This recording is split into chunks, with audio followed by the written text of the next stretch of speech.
Oi, pessoal! Hoje a gente vai falar sobre uma coisa que parece simples, mas que está passando por uma transformação enorme, a própria definição do que é psicoterapia. E para entender isso, a gente vai usar como exemplo uma mudança super importante que aconteceu aqui no Brasil. Vamos ver como o jogo está virando? Para a gente começar a pensar nisso, tem uma pergunta clássica, né? Qual é a real diferença entre sentar para conversar com um terapeuta e, sei lá, desabafar com um amigo ou uma amiga? A gente sente que é diferente, mas o que faz ser diferente? Pois é, a resposta oficial para essa pergunta mudou.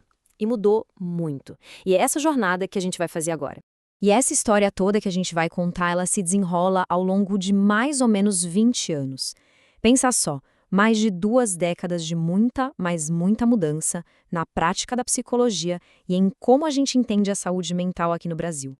O ponto de partida é lá no ano 2000. Surge uma resolução do Conselho Federal de Psicologia que basicamente ditou as regras do jogo por mais de 20 anos. Só que, o mundo não para, a sociedade evolui, a ciência avança e o que valia antes, talvez não valha mais. Aí, em 2022, vem a virada de chave, uma nova resolução que chega para aposentar a antiga e trazer um olhar completamente diferente para a coisa toda. A regra antiga, a de 2000, tinha um foco muito específico. A grande pergunta era: quem pode ser psicoterapeuta? Era tudo sobre o diploma, a formação, as credenciais da pessoa. Mas, como a gente vai ver, o foco mudou, e mudou da água para o vinho. E olha só que interessante esse contraste. A resolução de 2000 era totalmente focada no quem. Quem pode fazer? A resposta era psicólogos. Era uma prática exclusiva deles. Já a resolução de 2022 muda a pergunta. Não é mais quem pode, mas sim o que é. O foco sai da pessoa e vai para a prática em si. A ideia agora é definir a natureza da psicoterapia, seus princípios, a relação clínica. É uma mudança de paradigma total. Então, vamos mergulhar no coração dessa nova definição. A grande sacada é que a psicoterapia passa a ser vista como uma intervenção profissional, com uma intenção clara. Não é só sentar e ouvir, sabe? É muito mais ativo do que isso. E tá aí a definição oficial, presta atenção em duas coisas: intervenção psicológica intencional e relação clínica. São esses termos que separam a psicoterapia de um bate-papo, de um conselho. Isso coloca a prática num lugar muito mais estruturado, com um objetivo bem definido: promover saúde mental e lidar com o sofrimento. Tá, mas o que isso quer dizer na prática? Bom, basicamente são 3 pilares. Primeiro, a relação é estruturada, é profissional, não é uma amizade. Segundo, existe uma direção clara, baseada em teorias e técnicas da psicologia. E terceiro, tem um objetivo. Ninguém tá ali para jogar conversa fora. O foco é sempre em aliviar o sofrimento e promover saúde. É um processo com começo, meio e um objetivo final. Agora, a gente chega num ponto que, para mim, é uma das mudanças mais bonitas e profundas. A nova resolução basicamente diz que a ética não é só uma regra a ser seguida. Não, ela é a base de tudo. É o chão onde toda a prática da psicoterapia é construída. E essa frase da resolução diz tudo, né? A psicoterapia é uma prática ética antes de ser uma prática técnica. Isso é muito poderoso. Quer dizer que, antes de pensar em qual abordagem usar, em qual técnica aplicar, o profissional tem um compromisso fundamental com valores éticos.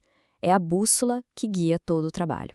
E que pilares éticos são esses? A gente está falando de coisas fundamentais: promover a dignidade da pessoa, respeitar os direitos humanos, ter uma postura sem julgamentos, acolher cada um na sua singularidade sem discriminação e, olha que importante, o compromisso de continuar estudando, de se aprimorar sempre. Ou seja, ser ético também é ser competente e se manter atualizado. A técnica serve à ética e nunca o contrário. Lembra daquela nossa primeira pergunta sobre a diferença entre terapia e um papo com um amigo?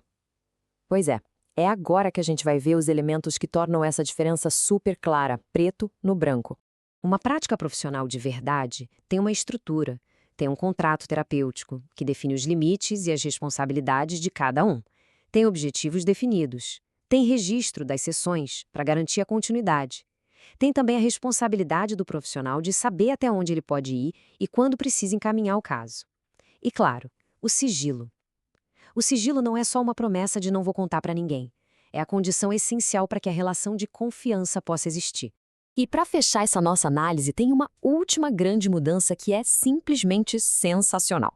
Ela mexe com uma ideia que parecia de pedra, o lugar onde a terapia acontece. Prepare-se para expandir o conceito de consultório. Pensa rápido em terapia. O que vem à mente? Provavelmente uma sala, talvez um divã, um ambiente bem controlado, né? Pois então, será que a terapia precisa mesmo acontecer num consultório tradicional? Será que ela está presa a quatro paredes? A resposta, segundo a nova resolução, é um sonoro não. O espaço da terapia agora é definido como um campo relacional. O que isso significa? Que o que importa não é o lugar físico, mas sim a relação que se estabelece ali. O vínculo, a estrutura do atendimento, o sigilo, isso é o que cria o espaço terapêutico, e não o endereço.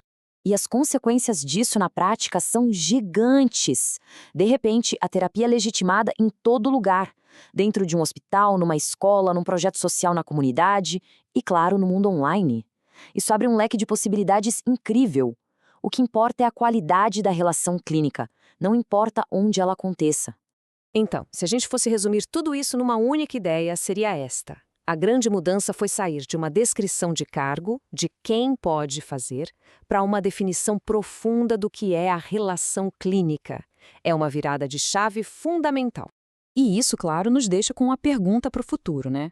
Se a terapia é essa relação, e não lugar, e se ela pode acontecer em tantos contextos diferentes, como é que a gente garante que essa relação seja protegida, seja ética, seja segura em todos esses novos espaços?